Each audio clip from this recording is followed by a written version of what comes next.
আবারও ভয়াবহ হয়ে উঠছে ডেঙ্গু পরিস্থিতি। বিভিন্ন ভ্যারিয়েন্টে আক্রান্ত হয়ে প্রতিদিনই হাসপাতালে জমছে রোগীর ভিড়।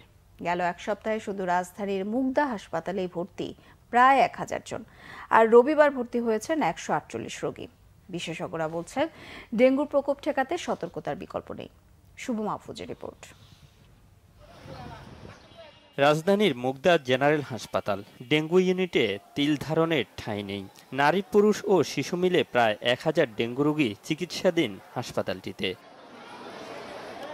ভর্তি রোগীদের মধ্যে জ্বর, সর্দি, কাশি, শরীর ব্যথা সহ ডেঙ্গুর নানা উপসর্গ। বেশিরভাগ রোগী জানান, শুরুতে বাসায় চিকিৎসা নিলেও পরে বাধ্য হয়ে হাসপাতালে আসেন তারা। ফার্স্টে জ্বর ছিল 3 দিন, অতিরিক্ত জ্বর ছিল, তো টেস্ট করালাম ইবনে সিনা থেকে, ওইখান থেকে ডেঙ্গু পজিটিভ আসছে। সমস্যাটা হচ্ছে অতিরিক্ত মাথা ঘুরায়, মাথা ব্যথা করে।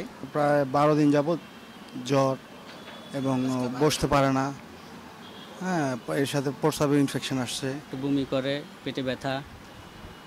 ডাক্তাররা বলছে যে এখানে ভর্তি হয়ে চিকিৎসা নিতে হবে আর কি। বমি ছিল আর 4 দিন যাবত ধরে জ্বর ছিল, এটাই ওর সমস্যা ছিল। কালকে টেস্ট করাইছি, ওর ডেঙ্গু পজিটিভ আসছে। হাসপাতাল কর্তৃপক্ষ জানায়, জানুয়ারি থেকে জুলাই পর্যন্ত ডেঙ্গু আক্রান্ত ভর্তি রোগীর সংখ্যা ছিল 2800 জন। সংক্রমণ বাড়তে থাকায় শুধু আগস্টে সমপরিমাণ রোগী ভর্তি হয় মুগদা হাসপাতালে, আর সেপ্টেম্বরের প্রথম 8 দিনে ভর্তি প্রায় 1000।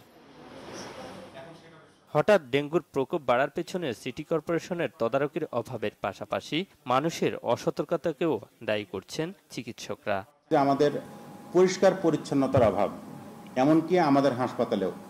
আগে আমাদের হাসপাতালে প্রায় প্রতিদিনই যে ময়লাগুলো জমতো সেগুলো সিটি কর্পোরেশন নিয়ে যেতেন। গত প্রায় মাসখানেক হলো যেটা হচ্ছে, 7 দিন 10 দিনেও ময়লা পরিষ্কার হচ্ছে না।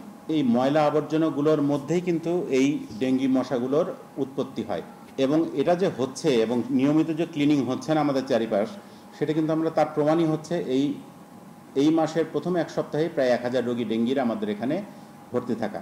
উপসর্গ দেখা দিলেই ঘরোয়া চিকিৎসা না নিয়ে দ্রুত হাসপাতালে আসার পরামর্শ চিকিৎসকদের।